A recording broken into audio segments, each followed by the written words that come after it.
최고위원회를 시작하겠습니다. 예, 제66차 최고위원회를 시작합니다. 김한길 당대표의 발언이 있겠습니다. 예, 국정감사가 시작되는 날입니다. 제가 변동한 것이 어떻게 보이는지 많은 분들이 지적을 했습니다. 예, 국정감사가 시작되는 날입니다. 국정감사의 역사는 대한민국 정부 수립과 동시에 시작됐습니다. 1972년 유신헌법에 의해서 국회 국정감사권이 삭제됐다가 민주화운동의 결과로 1987년 헌법이 개정되면서 국정감사가 부활돼서 현재까지 이루어지고 있습니다. 국정감사는 국회가 행정부를 감시하고 견제하는 유력한 수단으로서 기능해 왔습니다. 국정감사 본래적 의미를 새삼 제가 강조하는 이유는 박근혜 정부의 국정 운영에 민심의 빨간불이 들어왔기 때문입니다. 박근혜 정부 국정남매상의 시작은 국정원 등 국가 권력기관의 대선 개입 사건을 별것 아닌 것으로 치부하는 대통령의 잘못된 인식에서 비롯됐다고 할 수 있습니다. 이번 국감은 민주주의 회복과 민생 설립을 양대 축으로 진행될 것입니다. 대통령은 권력기관장의 임기를 보장하겠다는 약속을 드리고 임기가 한참 남은 경찰청장, 검찰총장, 감사원장을 입맛에 맞지 않는다는 이유로 중도 사퇴시켰습니다. 박근혜 정부는 출범 8개월 만에 기초연금, 무상보육, 4대 중증질환 국가보장 등 핵심 공약 50여 개를 도미노처럼 줄줄이 뒤집어 버렸습니다. 민생의 위기 속에 서민과 중산층의 희망이 실망이 절망으로 바뀌고 있습니다. 이제 박근혜 정부의 국정 운영은 국정문란으로 치닫는 일입니다. 고위공직자 자녀들이 병력 기피를 위해 대한민국 국적을 포기하는 병력 문란, 북한의 핵실험과 미사일 발사 때도 골프를 즐긴 군기 문란의 당사자가 합참의장 후보로 지명되는 지경에 이르렀습니다. 용산 참사의 책임자이자 심사에서 꼴등을 한 부적격자를 낙하산으로 임명하는 인사문란이 버젓이 벌어지고 박근혜 대통령 후보 시절 비리 정치인은 영원히 격리시키겠다던 약속과는 정반대로 바로 그 대통령의 측근이라는 이유로 대표적인 비리 정치인을 특채로 공천하는 공천문란이 일어났습니다. 월급쟁이 유리지갑만 털겠다는 조세문란, 천안함 위문금으로 술판을 벌이는 기강문란, 대통령 조카와 조카 사위가 사기 혐의로 구속되는 친인 인척 문란 등이 벌어지고 있습니다. 집권당에서는 청와대의 대선 공신들을 챙겨달라는 인사청탁을 공개적으로 하고 있습니다. 민주당은 이번 국정감사에서 정쟁이 아닌 민주와 민생 챙기기에 매진할 것입니다. 민주당은 박근혜 정부의 민생 복지 공약 확대를 철저하게 따지고 경제 민주화와 복지의 확대를 통해서 벼랑 끝에 내몰린 민생을 살려낼 것입니다. 서민과 중산층의 대변자로서 민생을 챙기는 대안적 비판자의 모습을 국민들께 보여드리겠습니다. 새누리당은 지난 정부 5년 내내 부자감사와 4대강 사업 강행을 뒷받침하기 위한 반패 국감을 일삼아 왔습니다. 그 결과는 부채공화국과 국민혈세의 탕진이었습니다. 이번에도 새누리당이 박근혜 정부의 총체적 실정을 거짓과 정쟁으로 덮으려 한다면 민주당은 단호하게 대응할 것입니다. 새누리당의 소모적인 정쟁에는 민생으로 대응하고 기초노령연금 등 민생복지 공약 포기에는 국민과의 약속을 지키라고 강력하게 요구하겠습니다. 정부 여당이 대안이 없다고 이야기하면 우리 민주당이 대안을 제시할 것입니다. 민주주의와 민생을 살리기 위해 최선을 다하는 민주당 국회의원 한 분 한 분의 건투를 빕니다. 이제 국회의원들은 국회에서 국정감사에 성실하게 임하고 원외에서는 민주주의 회복과 국정원 개혁을 위해 시민사회와 종교계, 정치권이 하나의 의견을 갖추기 위한 논의를 계속할 것입니다. 지역별, 부문별 시민사회와 종교계 인사들 그리고 당정에 관계없이 국정원 개혁의 뜻을 같이 하는 정치인들의 참여가 있을 것으로 기대합니다. 다만 일부 언론에서 말하는 정치권 중심의 야권 연대를 추진하는 것은 아니다라는 점을 분명히 밝혀둡니다. 네, 오늘부터 민주당은 민주주의 살리기, 그리고 약속 살리기, 민생 살리기를 통해서 국민 길을 살려내기 위한 국정감사에 돌입합니다. 대안적 비판자로서 비판과 실책을 넘어 민생과 민주주의를 되살리는 민주당의 준비된 대안과 열정을 보여드릴 것입니다. 꽉 막힌 국민의 답답한 가슴을 후련하게 뚫어드리고 움츠린 어깨를 활짝 펴게 해드릴 국민의 진정한 대변자가 되도록 할 것입니다. 117명 국회의원과 보좌직 그리고 당직자들의 활약을 성원해 주시기 바랍니다.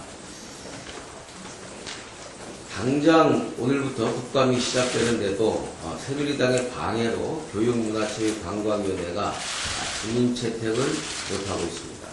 새누리당이 교학사 역사 교과서 관련된 국정감사 주민채택을 방해하면서 친일 찬양, 독재위와 역사 왜곡을 사실상 비호하고 있는 것입니다.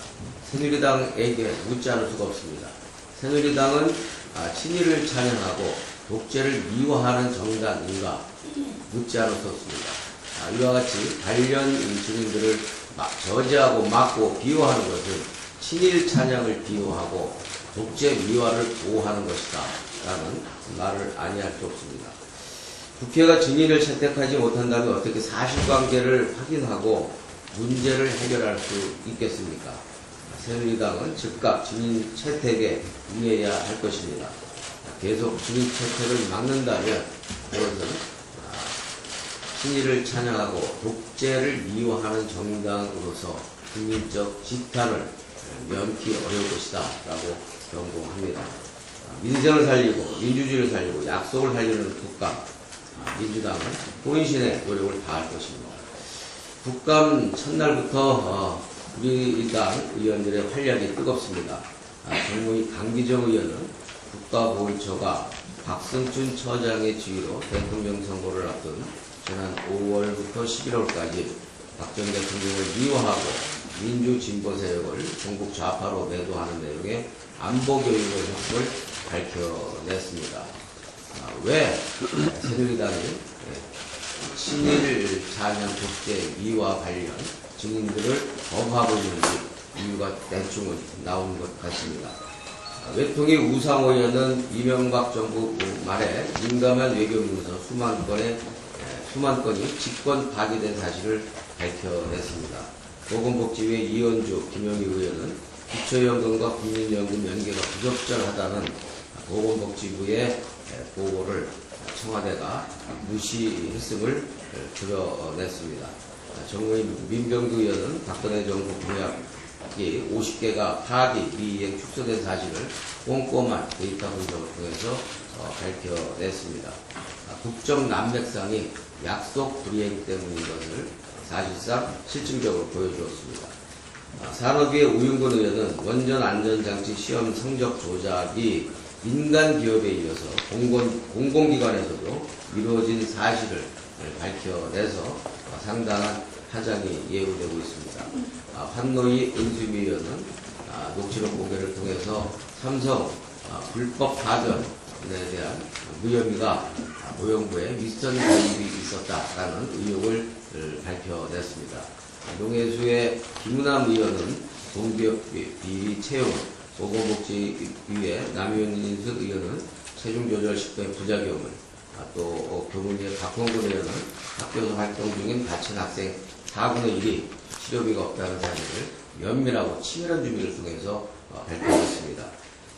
당초 저희가 광장 투쟁으로 인해서 거달기 국감이 될 것이다 라는 일부의 우려와는 달리 쪽잠을 자면서 24시간 준비한 민주당 의원들의 활약으로 새 정부 첫 국감 8개월의 실정과 국정 난맥사항이 첫날부터 뿌리째 드러나고 있는 것입니다. 경제민주화는 우리 경제의 활로이자 성장 전략입니다. 그런데 이번에 동양그룹 사태와 관련해서 주는 교훈은 분명합니다. 우리 경제의 패러다임 시프트가 필요한 것이고 그것은 바로 경제민주화의 실천입니다. 동양그룹 사태는 재벌 중심은 낡은 경제 구조의 파생 상품이고 결과물입니다. 잘못된 대기업의 소유와 지배 구조에서 비롯된 문제가 순환 출자를 통해서 부실 계열사 지원을 가능하게 한 것이고 또 금융 계열사에 모인 국민의 돈이 재벌 총수의 사금고로 전락했음을 그대로 드러낸 것입니다. 민주당은 경제민주화와 을 살리기로 우리 경제의 새로운 성장 전략을 짜고 민생 경제와 국가 경제의 동반 상승을 주도해 나갈 것입니다. 특히 임금 주도형, 소득 주도형 성장 전략과 편안한 맞벌이 사회 시스템 구축을 통해서 우리 경제의 새로운 활로와 희망을 열어갈 것입니다. 이번 정기협회에서 경제민주화와 을 살리기 입법에 대한 새누리당의 협력과 동참을 다시 한번 촉구합니다. 이슈들이 등장을 하고 있고 할 것이지만 그중에서 주요한 것 몇 가지를 들어보면 국정원 사건, 최동욱 사건, 대화로, 4대강, 기초연금 등 공약 파기, 동양증권 사건, 교과서 역사 왜곡, 인사남맥이 주요한 것이 될 겁니다. 특징을 보면 4대강을 제외하고는 박근혜 정부 이후의 문제이고 박근혜 정부의 책임이라는 사실을 알 수가 있습니다. 국정원 사건은 국정조사와 재판을 통해서 새로운 사실들이 검찰 기소 내용을 제외하고도 속속 드러나고 확인되고 있었습니다. 그래서 이거에 대해서 집중적으로 물어볼 것이고 국정원 셀프 기억이 가당치 않다는 것을 보여준다는 점을 얘기할 것입니다. 그렇게 꽁꽁 잠그고 입단속하고 검찰총장 잘라내도 사실과 진실 그 자체는 결국 막지 못한다는 것을 보여줄 것입니다. 판결을 기다린다고 정부 측이 얘기를 하는데 도대체 무슨 말인지 대법원 판결을 기다리자는 것인지 물을 것입니다. 대화로 음원을 공개하자는 주장은 대한민국 외교를 파탄내자는 것입니다. 노무현 대통령이 아무리 미워도 권력, 실제로 포기 발언이 있다고 하더라도 포기 발언이 없다고 주장을 하는 것이 우리 정부 입장에서 맞겠지만 지금 새누리당은 북한도 하지 않은 일을 하고 있는 것을 보여줄 것입니다. 새누리당은 반국가 세력, 종북을 자체하려는 것인지 물을 것입니다. 대화로 공개에 이어서 음원 공개가 국익에 무슨 도움이 되는지 이런 사례가 전 세계에서 한 번이라도 있었는지 물을 것입니다. 기초연금 공약 문제 여러 가지 방면으로 계속해서 물을 것입니다. 또 동양 사태 관련해서는 금융 관련 당국과 검찰의 공조와 타이밍 그리고 외부 영향력으로부터 독립성이 중요한데 왜 이런 것이 잘 안 되고 있는지 유사한 사태가 더 없으란 법은 없는지 물을 것입니다. 기업의 건강성과 중산층 서민의 보호를 위해서도 이런 점이 필요하다는 거 물을 것입니다. 4대강 사건 속속 드러나고 있습니다. 특히 감사원의 정치감사 함께 드러나고 있습니다. 이것 묻겠습니다. 어저께 오후 화성과 오일영 후보 선거사무실 개소식이 있었습니다. 이 화성의 자존심을 걸고 낡은 정치, 비리 정치, 낙하산 공천을 기업고 극복해내면서 박근혜 정부의 공약, 특히 박근혜 정부의 실정에 대해서 화성 시민과 국민들이 준엄하게 심판할 수 있는 그런 국감이 되고 그런 재보궐선거가 될 것으로 믿습니다. 이상입니다. 예, 이어서 총경 국민들은 후쿠시마 원전 사고를 통해 경제적이고 안전한 원전이 아니라 불안과 공포의 원전으로 인식하게 된 지 오래입니다. 원전 부품의 시험 성격서 위조 사건, 납품 비리 사건, 짝퉁 중고 부품 사건 등으로 뒤엉킨 우리나라의 원전 당국과 원전 정책의 신뢰성은 이미 바닥입니다. 결국 현재의 원전과 미래의 인류는 결코 양립할 수 없고 또한 공존할 수 없습니다. 이러한 점에서 정부가 준비 중인 2차 에너지 기본계획에 노후 원전의 폐쇄, 원전 건설 계획의 취소, 신규 원전 건설 중단이 포함되는 것은 국민적 열망일 것입니다. 이는 미래의 우리 아이들을 위해서 안전하고 지속 가능한 세상을 만들기 위해 마땅히 기성세대가 수행해야 할 책무입니다. 걱정스러운 것은 국민의 바람과 다르게 현 정부가 원전 확산 정책을 포기하지 않을 것이라는 전망도 나오고 있습니다. 특히 현재 공사가 강행되고 있는 밀양 765 송정탑 건설 강행이 신고리 5호기에서 8호기를 건설 가동하기 위해 만든 것이다 라는 우려를 하고 있습니다. 또한 전체 원전 사고 건수의 20%를 차지하고 있는 고리 1호기를 비롯한 노후한 고리 1호기에서 4호기의 수명을 연장하기 위한 사전 작업이라는 의혹까지 제기되고 있습니다. 정부의 에너지 기본 계획이 국민이 바라는 탈원전의 길이 아니라 원전 마피아의 이익을 지키는 원전 확장의 길로 들어선다면 국민은 결코 가만히 바라만 보고 있지 않을 것임을 정부는 명심해야 할 것입니다. 이상입니다. 예, 이어서 양승조 최고위원의 발언이 있겠습니다. 예, 박근혜 대통령의 기초연금, 대국민 사기극의 후폭풍이 심상치 않습니다. 이른바 국민연금 엑소더스, 즉 국민연금 대탈출의 징후가 가시화되고 있습니다. 지난 10일 한 여론조사 결과에 따르면 국민 10명 중 약 4명이 많은 국민들이 향후 국민연금 탈퇴를 고려하고 있다는 것입니다. 특히 가입기간이 짧고 역차별 논란이 중심되고 있는 30대, 40대층에서 가장 많이 탈퇴를 고려하고 있다는 것으로 드러나고 있습니다.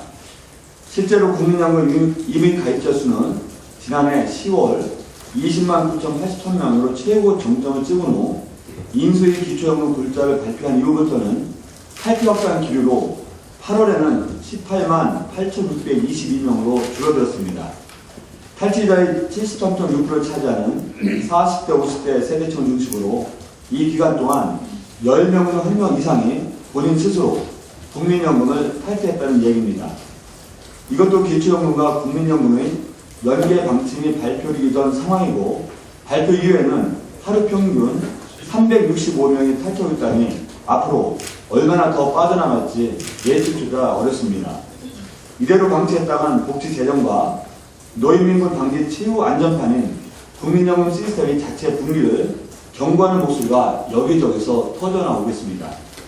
진정전 복지부 장관이 최근 언급한 국민연금 100만 명 탈퇴 예상이 현실화될 수 있다는 비상한 정보입니다. 30대, 40대의 탈퇴 의사와 40대, 50대 세대의 탈퇴 러시, 그리고 보물처럼 터져나오는 의무 가입자들 불만은 곧 공약 파기를 선언하는 박근혜 대통령에 대한 신뢰를 거둬들이고 떠나가는 국민의 마음, 즉 민심임을 대통령은 유념해야 할 것입니다. 사퇴한 주무장관을 겨냥해 비판을 피해간다고 문제가 해결되지 않는다는 말씀을 이제는 대통령 자신에게 던져야 할 엄정한 시국입니다. 국민의 삶을 책임져야 할 대통령이 전 국민의 노후를 불안하게 만들었다는 현실적 비판에 박근혜 대통령은 답해야 할 것입니다. 이상입니다. 예, 이어서 우원식 최고위원의 발언이 있겠습니다. 네. 그 박근혜 정권이 내부 부패 세력이 다시 재창궐하는 거 아닌가 하는 걱정이 큽니다. 박정희 전 대통령이 태평양 전쟁 최고 전범인 일본 제국주의의 상징 기시노부스키에게 훈장을 줬습니다. 그에 따라 박근혜 대통령이 등장하면서 우리 역사 교과서는 친일 독재미와 독극물 주입기로 악용될 위기에 처해져 있습니다. 새누리당 새 주인으로 유력하다는 김무성 의원은 역사 모임에 앞장서서 친일 독재미와 역사전쟁 선전포고를 하고 있습니다. 박근혜 정권 청와대 수석과 고위공직자 아들들이 병역 면제 면탈을 위해 미국적을 취해 공직을 매국 부패의 온상으로 물들이고 있습니다. 여기에 더해 차떼기의 주역 원조 부패 세력 서청원, 홍사덕 등의 등장으로 어렵게 만들어 놓은 대한민국이 매국 부패 세력으로 잠식당할 위기에 처해져 있습니다. 매국 부패 세력으로 잠식된 상태에서 5년이 지나면 이제 누가 애국을 하고 누가 청렴하려고 노력하겠습니까? 부패에도 일 잘한다는 과거 흘러간 레파토리를 또 틀고 싶으나 세상이 이미 천지개벽한 지가 오래라 절대 부패 세력은 무능하다라고 하는 것이 일반 국민들의 인식입니다. 이명박 박근혜 정권으로 넘어오면서 경제는 더욱 곤두박질 치고 있습니다. 천정부지 전세 때문에 국민들은 등골 휜다는데 빚내서 집사를 하고 복지는 서민 호주머니에 털어 하겠다고 하니 또 게다가 누가 시키지도 않았는데 떡하니 약속했던 기초연금 20만원은 언제 그랬냐 발뺌하고 있습니다. 설상가상 아무도 모르는 창조경제라는 말의 유희로 병든 경제는 더욱 악화일로에 있습니다. 오로지 잘하는 것은 종북 딱지 붙이기, 빨갱이 사냥뿐이어서 정부 실정 반대 세력에게는 호시탐탐 국정원표 종북몰이가 기다리고 있을 뿐입니다. 그래서 당장 치러지는 재보궐선거에서 원조 부패로부터 미래도시 화성을 지켜야 하며 온 힘을 다 모아서 내년 지방선거에서 부패 바이러스가 창궐하고 내국의 유령이 전국토를 장악하는 것으로부터 대한민국의 뿔뿔이 민주주의를 지켜내야 하는 힘겨운 전면전을 저희는 치러야 합니다. 민주당이 앞장서서 할 것을 약속드리고 오늘부터 시작될 국정감사가 그 전초전입니다. 한 가지 더 말씀드리겠습니다. 국사편찬위원장으로 유영익 씨를 우리는 절대로 인정할 수 없습니다. 지난 10월 4일 역사교과서 교육문화체육관광위원회 현안질의에서 편향된 시각에 대한 문제 제기에 대해 그 자신은 객관적인 시각을 가진 역사학자라 본인을 그렇게 말했습니다. 그런데 새로운 사실이 또 발견됐습니다. 유영익 위원장이 지난 09년 미래한국이 수상한 우남 이승만 애국상 축사에서 미래한국의 수상 이유를 다음과 같이 밝혔습니다.